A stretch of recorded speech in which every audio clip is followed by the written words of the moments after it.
கர்த்தராகிய இயேசு கிறிஸ்துவின் பரிசுத்த நாமத்திற்கு ஸ்தோத்திரம் சொல்லி உங்களை இந்த கிருபையின் புதையல் நிகழ்ச்சிக்கு வரவேற்கிறேன்.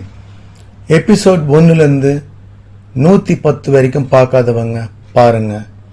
நிச்சயமா அவங்க இருதயத்துக்கு தேவையான விஷயங்களை பேசிட்டு வரும்.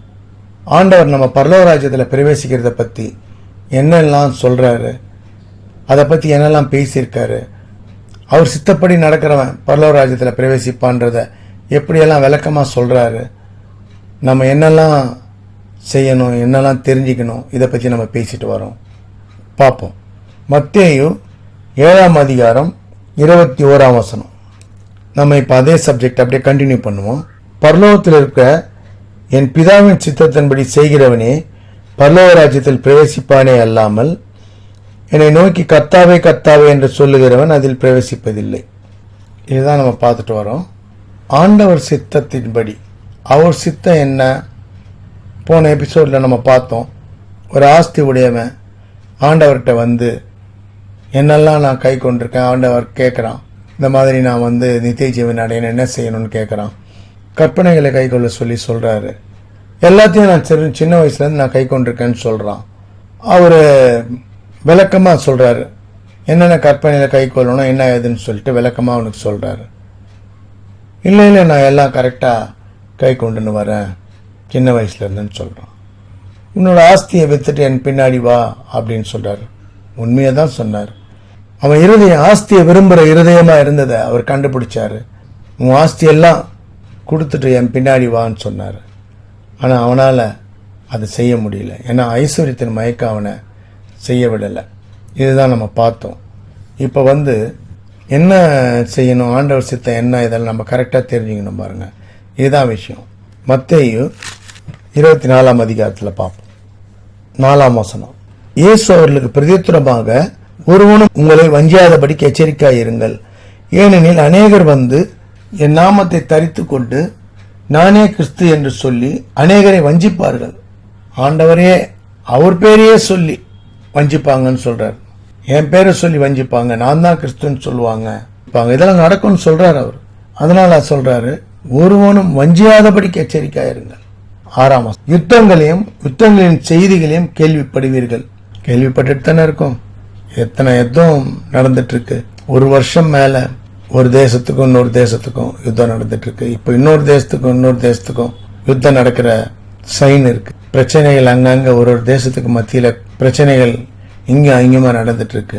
அதே மாதிரி அடுத்தது, யுத்தங்களின் செய்திகளையும் கேள்விப்படுவீர்கள், கலங்காதபடி எச்சரிக்கையாயிருங்கள். இவைகளெல்லாம் சம்பவிக்க வேண்டியதே, ஆனாலும் முடிவு உடனே வராது. அதாவது ஆண்டவர் வருகை வந்து இதெல்லாம் நடக்கும், ஆனா உடனே முடிவில்லை. பரலோக ராஜ்யத்துக்கு போகணும்னா ஆண்டவரோட 2ஆம் வருகை, அவர் வரும்போது தான் அதுக்குள்ள நம்ம மனம் திரும்பி நம்ம எல்லாம் அவரோட வருகைக்காக நம்ம ஆயத்தமா மனம் திரும்பி ஒருவர் அன்பு செய்து சமாதானமா ஒருத்தரோட ஒருத்தர் குடும்பத்துல உறவுகள்ல இருக்க பகையை மறந்து, சகோதரங்கிட்ட இருக்க பகையை மறந்து, வேற யாருக்கிட்டனா நம்மளுக்கு பகை இருந்தாலும் எல்லாத்தையும் மறந்து எல்லாரையும் ஒருவர் நேசிச்சு நாம இந்த மாற்றங்களை, அதாவது எல்லா மாற்றங்களையும் நம்ம வந்து செய்யணும் பாருங்க. இந்த மாற்றங்கள் எல்லாம் அதாவது முடியாத காரியமா தான் தோணும். ஏன்னா சமாதானமா இருக்கணும், கொள்ளணுன்றதெல்லாம் கொஞ்சம் கஷ்டம் தான். ஆனா இதெல்லாம் நம்ம செய்யும் போதுதான் பாருங்க பரலோக ராஜ்யத்துல பிரவேசிக்கிறதுக்கு நம்ம ஆயத்தப்பட முடியும். ஆண்டோட வருகைக்கு மட்டும் இல்ல, அவரோட வருகையில நம்ம பரலோக ராஜ்யத்துல பிரவேசிக்க கிருபை பெற்றுக் கொள்ளும்படி நம்ம மனம் திரும்பணும், சிறு பிள்ளைகளை போல மாறணும். இப்படி ஆண்டவர் வந்து நிறைய சொல்றார் பாருங்க. இதை பத்தி என்னெல்லாம் நிறைய ஊமைங்க நிறைய பேசணும். நம்ம இதை பத்தி பரலோக ராஜ்யத்துல பிரவேசிக்கிறதுக்கெல்லாம் என்னென்னலாம் இருக்கு, ஆண்டவரோட வருகை எப்படி இருக்கும், எப்போ வருவாரு, அதை எப்படி நம்ம தெரிஞ்சுக்கணும், எப்படி. ஆனா நம்ம ஆயத்தமா இருக்கணும். எப்ப வேணா அவர் வருவார். 1 வருஷம் ஆகலாம், 2 வருஷம் ஆகலாம், ஏன் 1 மாசத்துல கூட வரலாம், நமக்கு தெரியாது. ஆனா நிறைய சொல்லியிருக்காரு. ஆனா அந்த சம்பவங்கள்லாம் இன்னும் வேதத்தை தியானிச்சு வாசிச்சு நம்ம நிறைய தெரிஞ்சுக்கணும். ஆண்டவரோட வருகை எப்ப இருந்தாலும் நம்ம ஆயத்தமா இருக்கும்படி நம்ம தயாராகும். இப்படின்னு அவர் ஒண்ணு பாருங்க. அவர் சொன்னது எதுவுமே, ஈவன் வந்து சீடருங்கிட்ட வந்து சொல்றாரு, எங்க அவர் வந்து பந்தி இருக்கணும்ன்றத கூட கடைசியில அவர் பாடுபடத்துக்கு முன்னாடி எங்க போய் நம்ம பந்தி இருக்கணும், அதான் அவர் கடைசி பந்தி. எந்த இடத்துல எந்த வீட்டில், அந்த வீட்டில் போய் நீங்கள் ஆயத்தம் பண்ணுங்க, நான் சொல்றதை செய்யுங்க. கரெக்டாக அந்த வீட்டில் போய் மேல் வீட்டில் பந்தி ஆயத்தம் பண்ணுறாங்க. அதே மாதிரி நீங்க போங்க, ஒரு கழுதை அங்க கட்டியிருக்கோம், நீங்க நான் கேட்டேன்னு சொல்லி சொல்லுங்க, கொடுப்பாங்கன்னு சொல்லி கரெக்டா என்ன நடக்கும்ன்றத சொல்றாரு.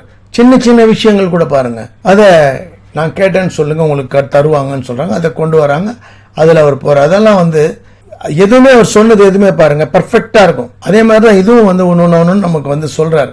அதுக்கு நிறைய ஊமைங்க சொல்றாரு பாருங்க. அடுத்து என்ன சொல்றாரு, ஜனத்துக்கு விரோதமாய் ஜனமும் ராஜ்யத்துக்கு விரோதமாய் ராஜ்யமும் எழும்பும், பஞ்சங்களும் கொள்ளை நோய்களும் பூமி அதிர்ச்சிகளும் பல இடங்களில் உண்டாகும். பூமி அதிர்ச்சி ஏற்கனவே நிறைய வந்திருக்கு, இப்பவும் நடந்துட்டு இருக்கு. செய்திகளில் பார்த்துட்டே வந்தீங்கன்னா தெரியும், பூமி அதிர்ச்சி சுனாமி இதெல்லாம் இப்ப கூட அன்னைக்கு பாத்தீங்கன்னா வால்கானோ ஒரு தேசத்துல எரிமலை வெடிச்சு பிரச்சனை, இப்படியெல்லாம் நம்ம கேள்விப்படுறோம். இதெல்லாம் நடக்கும் பாருங்க. பூமி அதிர்ச்சின்றது எரிமலை வெடிப்பு கூட பூமி அதிர்ச்சி தான். பூமி அதிர்ச்சி கடலுக்கடியில இப்ப நடந்தது சமீபத்துல. கடலுக்கடியில எத்தனையோ ஆழத்துக்கிட்ட பூமி அதிர்ச்சி சுனாமி எச்சரிக்கை விடப்பட்டது. இதெல்லாம் நடந்துட்டு தான் இருக்கு பாருங்க. 8ஆம் வசனம், இவைகளெல்லாம் வேதனைகளுக்கு ஆரம்பம். 10, அப்பொழுது அநேகர் இடரடைந்து ஒருவர் காட்டிக் கொடுத்து ஒருவர் பகைப்பார்கள்.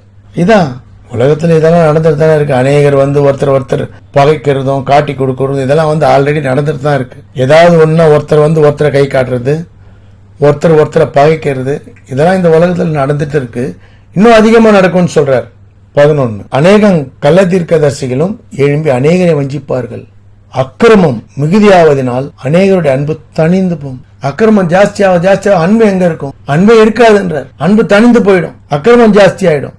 அப்ப நம்ம என்ன செய்யணும் பாருங்க. அடுத்து 13ஆம் வசனம், முடிவு பயந்து நிக்கணும். நம்ம எப்படி பாருங்க, பிசாசை ஏத்து நிக்கணும், பிரச்சனையை ஏத்து நிக்கணும். இந்த மாதிரி ஒரு பகைக்கும் போது காட்டி கொடுக்கும் போது நாம முடிவு பயந்து நிக்கணும். ஆண்டவரை சார்ந்து வாழணும், ஆண்டவரோட சித்தத்தை தெரிஞ்சு வாழணும். ஆண்டவரே நீங்க எனக்கு என் இருதயத்துல பேசுங்க, நான் என்ன செய்யணும், எப்படி நடக்கணும், எந்த வழியில போகணும், நான் நித்திய ஜீவன் அடைறதுக்கு என்ன செய்யணும், நரகாக்கினைக்கு நான் போக கூடாது, இதெல்லாம் நான் எப்படி தெரிஞ்சுக்கணும், இதை நம்ம ஆண்டவர்கிட்ட தாங்க கேட்கணும். ஏன்னா நீங்க மனசாட்சின்னு நம்ம சொல்றோம். மனசாட்சின்றது என்னதுங்க? ஒரு வேலை நிறைய பேர் மனசாட்சி இல்லாதவங்களும் இருக்கலாம். அதுதான் இங்க சொல்றாங்க. அக்கிரமம் மிகுதியாவதினால் அன்பு தணிந்து போகும். மனசாட்சி இருக்காதே, அக்கிரமம் நிறைய செய்யறவன் மனசாட்சி இருந்தா அக்கிரமம் செய்ய மாட்டானே. அப்போ மனசாட்சின்றது என்ன? ஆண்டவர் நம்ம இருதயத்துல நமக்கு பேசுறதா மனசாட்சி. எப்படி நடக்கணும்ன்றத இருதயத்துல ஆண்டவர் தெரியப்படுத்துவார் பாருங்க. ஆனா அதை நம்ம உணர்றோமா உணராம இருக்கோமா, அதுதான் முக்கியம். ஆனா ஆண்டவர் இருதயத்துல பேசுறத நம்ம தெரிஞ்சுக்கணும்னா ஆண்டவரை வேத வசனத்தை தியானிச்சு வாசிச்சு அவர்கிட்ட ஜெபிச்சு, ஆண்டவரே வாழ்நாள் முழுவதும் உங்களை சார்ந்து வாழணும், உங்க கிருபையில வாழணும், நீங்க என்ன ரத்த வேலை அடிச்சு பாதுகாத்துக் கொள்ளுங்க. எந்த மாதிரி சூழ்நிலையிலும், எப்படிப்பட்ட ஒரு நெருக்கத்திலையும், பிசாசு சோதனையிலையும், உலகம் எது முடிவின் காலம் நான் அறிந்து கொள்ளும்படி, உம்முடைய வருகைக்கு நான் ஆயத்தப்படும்படி ஆண்டவரே என் பாவங்களை மன்னியும். இதோ நான் மனம் திரும்பி இருக்கிறேன் ஆண்டவரே, என் பாவங்கள் எல்லாம் மன்னியும், என்னை உம்மண்டேலே சேர்த்து உடைய வருகையின் காலத்திலே ஆண்டவரே உடைய ராஜ்யத்திலே நான் பிரவேசிக்கும்படி என்னை நீர் சேர்த்துக்கொள்ளும் அப்படின்னு நீங்க ஜெபிச்சு கேட்டீங்கன்னா நிச்சயமா உங்களை ஆண்டவர் ரட்சிப்பார். ஆண்டவரோட ராஜ்யத்துல நம்ம பிரவேசிக்க முடியும். இதுதான் நம்ம மனம் திரும்பி சிறு பிள்ளைகளை போல ஆகும்போது ஆண்டவரோட கிருபையை பெற்று அவரோட ராஜ்யத்துல பிரவேசிக்க முடியும். நம்மள சமாதான சந்தோஷத்துல ஆண்டவர் நடத்துவார். தொடர்ந்து வாட்ச் பண்ணுங்க. சப்ஸ்கிரைப் பண்ணணும்னு நினைக்கிறவங்க சப்ஸ்கிரைப் பண்ணுங்க, ஷேர் பண்ணுங்க. ஆண்டவர் அநேகர் இருதயங்களை தொடும்படி பிடிச்சிருந்தா லைக் பண்ணுங்க. நிறையக்கு வருவோம். God bless you all. கர்த்தராகிய இயேசு கிறிஸ்துவின் விலையேறப்பட்ட ரத்தத்திற்கு ஜெயத்தை ஏறெடுத்து அவருடைய பரிசுத்த நாமத்திற்கு ஸ்தோத்திரம் சொல்லி நிறைவு செய்கிறேன். நன்றி. தேங்க்ஸ் ஃபார் வாட்சிங். தேங்க்யூ.